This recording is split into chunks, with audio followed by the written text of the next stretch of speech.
We have time for some questions. If you're going to ask a question, stand up and speak loud.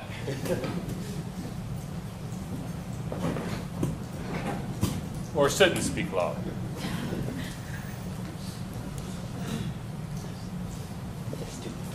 Stupefied, huh? My name is Jim Heffron. When you were running these grants to develop the areas of the South Bronx, what was your interaction with the private sector? Were there businesses that had already been able to take on these kind of projects?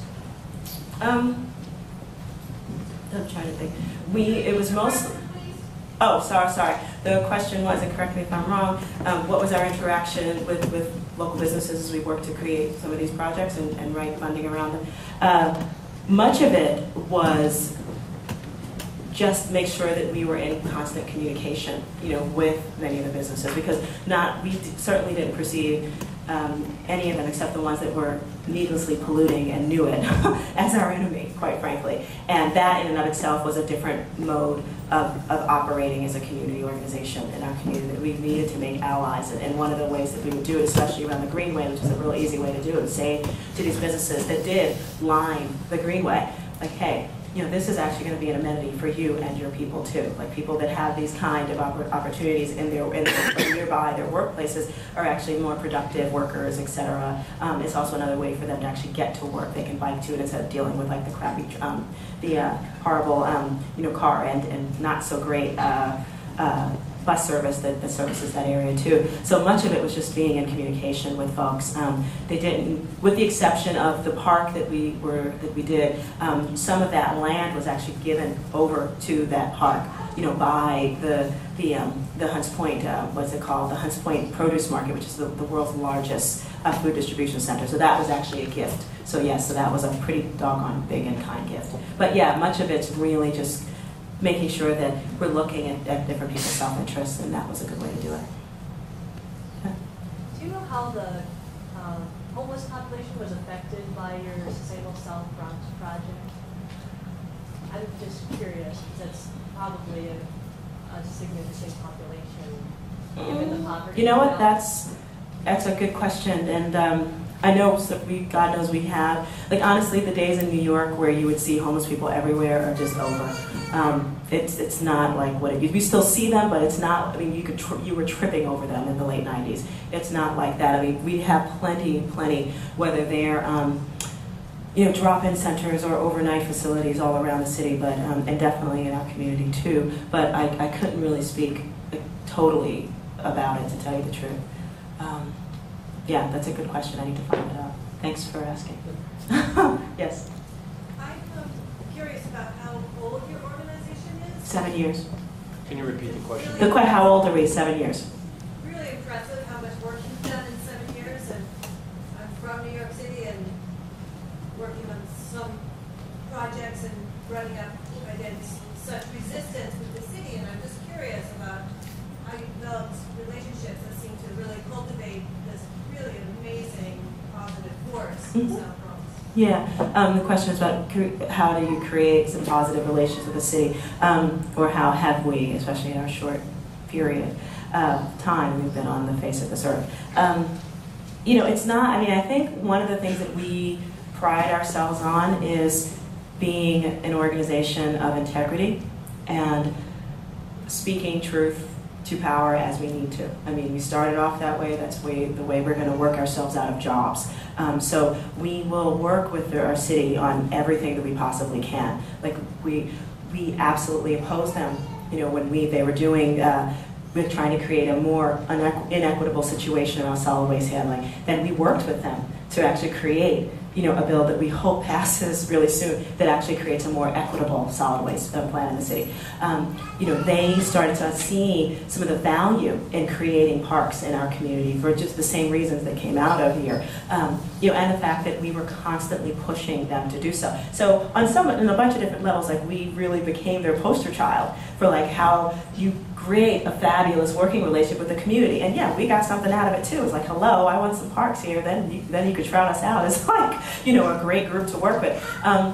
We worked with them on stormwater management policies that actually just got signed into law. We're fighting like hell against them, against this prison. We're not going to stop. But in the same breath, we're also trying to create more opportunities in New York City to create green manufacturing that we know is ultimately going to benefit our city. But there's still some very short-sighted people in city government. Hopefully they'll be gone soon.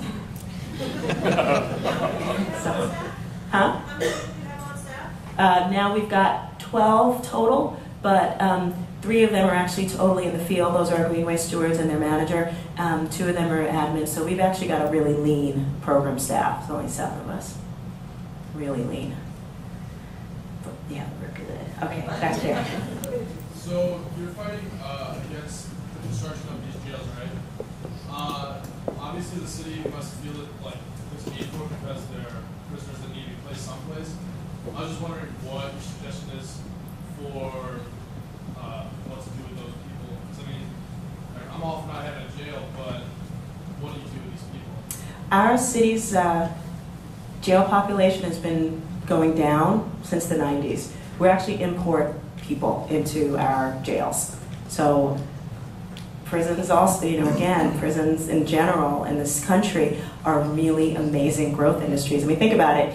You don't have to do anything special. It's like you don't want your population to like it, and preferably if you make it kind of bad, you're going to get a repeat customer. So it seems like quite an investment. So that's what we're challenging the city on, and they've actually worked as hard as they could to deny any kind of freedom of information request as to why they wanted to build this $400 million jail on this particular piece of land, and especially in an era of dropping crime rates. So they've not really explained themselves. Yes, ma'am.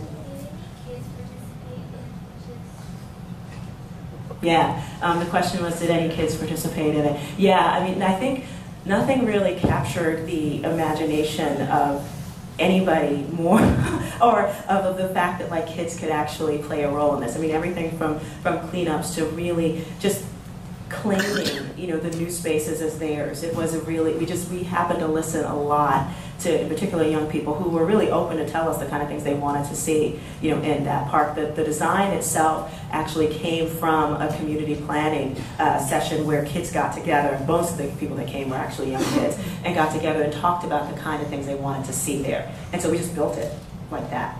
It was really kind of cool. It started off first when we really had no money. They wanted a a big water park, because we didn't really have money. So we did a water sprinkler, and they were happy. They were like, we got a sprinkler. It was the cutest thing. And now they've got this gorgeous. I mean, it's so beautiful. The water park is just really sweet there. Yeah, sorry, back there. Has the city provided any financial incentives to the local citizen to green the rooftops? There is a bill that is still pending right now, badly. We're not quite sure if it's going to get any real traction. We're also going to try to work on the state level to get some of those legislations out there. But in the meantime, what our green roof installation business is trying to do is help create, kind of spur the market to create the demand, so if there is a little more competition, so the prices could actually also go down as well. Because I think we're also sort of hopeful for some of the incentives that go forward on the city and local level as well. How feasible is that for many people where you're living in the Bronx to do that? We are doing it all over the city. Yeah, I mean, it does. At this point, there's 20% of New York City's is rooftop. 20% of the area is rooftops. So if we can start creating that process right now, and also, many of us that do own our own homes, I've replaced my roof, 4 times over the time I've had it, and that, believe me, it costs as much, as actually putting this one roof on my house, which hopefully I won't have to replace for another 40 years. So there are cost benefits. Yes, it's at least twice as much as a traditional roof, maybe a little bit more, but the cost benefits to having it in terms of roof longevity are tremendous. One last question about that. Structurally, is there any negative impact? You just have to make sure the question was structurally, or do green roofs, what kind of impacts do green roofs have? You just have to do a structural analysis on your house to make sure it can handle the wet load of the soil and when it's fully saturated. But yeah, that's your responsibility.